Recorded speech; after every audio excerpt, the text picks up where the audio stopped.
नमस्कार। जनमानस विवेचना में आपका स्वागत है। मैं हूं अमलेंदु भूषण खां।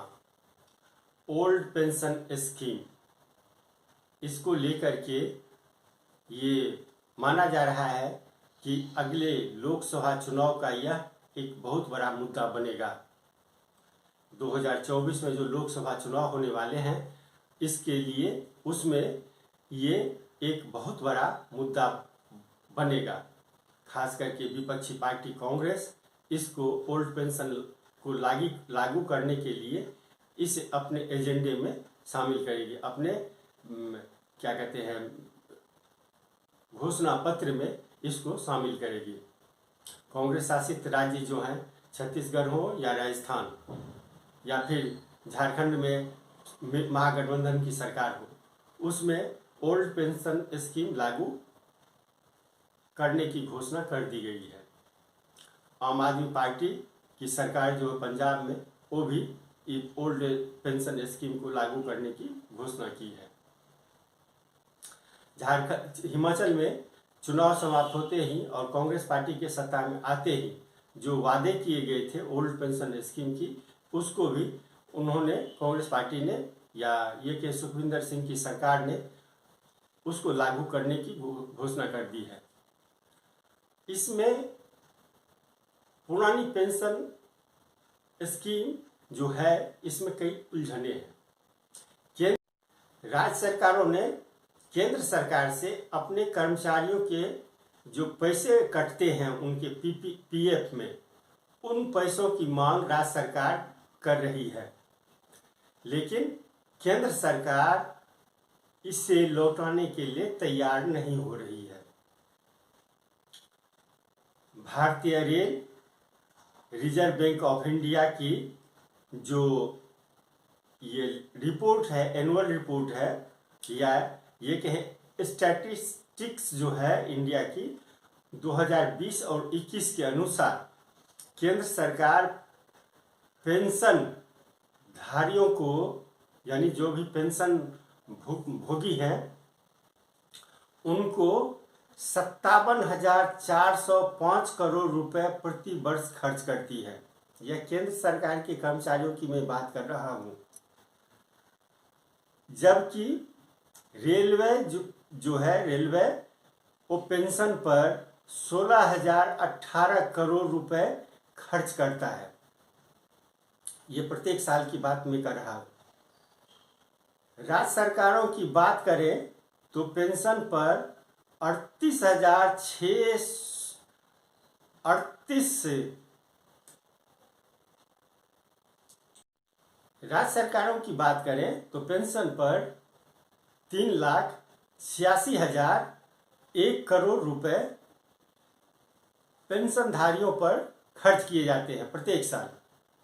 जबकि 14,98,263 करोड़ रुपए पेंशनधारी ये टैक्स देते हैं। तो अब आप समझ सकते हैं जो पेंशनधारियों पे कितना खर्च किया जाता है राज्य और केंद्र सरकार की तरफ से। अब हम बात करेंगे राज्यों में कौन सबसे ज्यादा पेंशनधारी हैं, किन राज्यों में सबसे ज्यादा पेंशनधारी हैं। इस मामले में उत्तर प्रदेश पहले स्थान पर है। यूपी सरकार 62,062 करोड़ रुपए पेंशनधारियों पर खर्च करती है। जबकि दूसरे स्थान पर तमिलनाडु है। तमिलनाडु में 35,159 करोड़ रुपए खर्च करती है पेंशनधारियों पे प्रत्येक साल।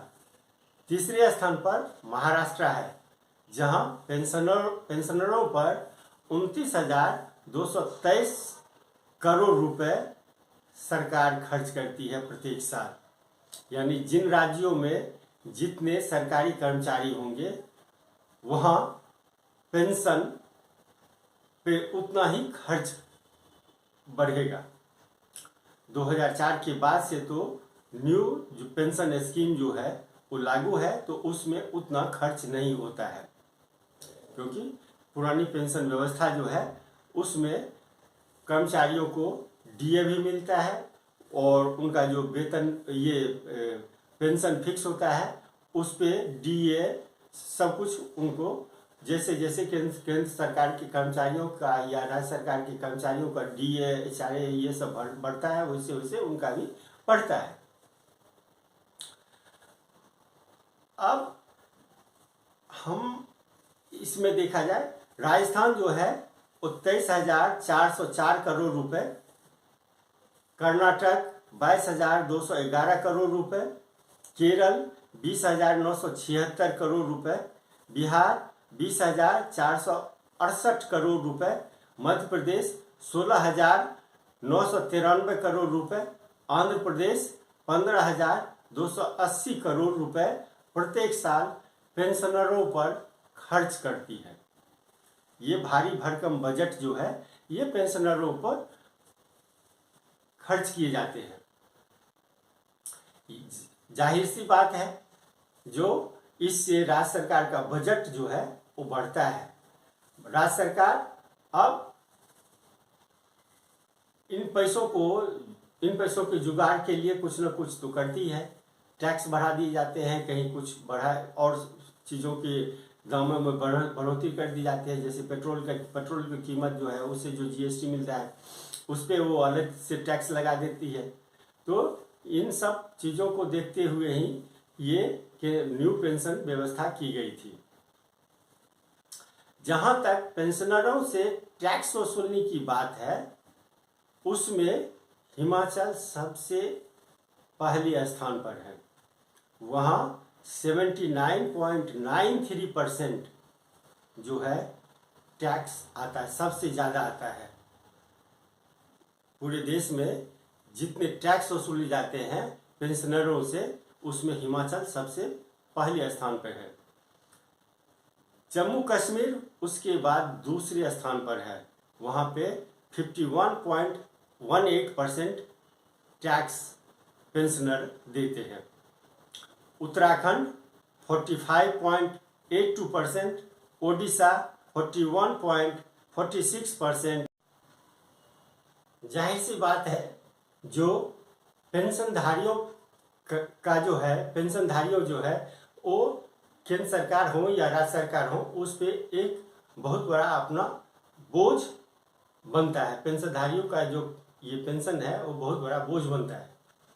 इस बोझ को ये केंद्र सरकार हो या राज्य सरकार हो, वो किस तरह से मैनेज करते हैं ये तो सभी जानते हैं। टैक्स बढ़ाना पड़ता है, कहीं पेट्रोल की कीमत बढ़ जाती है, डीजल की कीमत बढ़ जाती है, कहीं और किसी चीज़ का टैक्स बढ़ा दिया जाता है। लेकिन टैक्स पैसे तो हमारे ही आम जनता के खाते से, आम जनता के पॉकेट से ही वो जाते हैं, सरकार के खाते में जाते हैं। तो इस पेंशन व्यवस्था को लेकर, ओल्ड पेंशन स्कीम को लेकर के ये लोकसभा 2024 के आम चुनाव को लेकर में एक बहुत बड़ा मुद्दा बनेगा। कांग्रेस पार्टी इसे अपने एजेंडे में, अपने घोषणा पत्र में शामिल करेगी और ये कहेगी जो हम सत्ता में आते ही ओल्ड पेंशन स्कीम जो है इसको लागू करेंगे। अब आप जान सकते हैं, जो केंद्र सरकार में कर्मचारियों की संख्या है लगभग 48 लाख और पेंशनधारियों की संख्या है लगभग 65 लाख, यानी लगभग 20 लाख के आसपास पेंशनधारी ज़्यादा है। और पेंशनधारी जो है उनका पेंशन जो है, किसी का 1 लाख है, किसी का 1.5 लाख है, 70,000 50,000 तो आम बात है। तो पेंशनधारियों का जो बोझ है वो केंद्र सरकार के लिए एक बहुत बड़ी चुनौती है।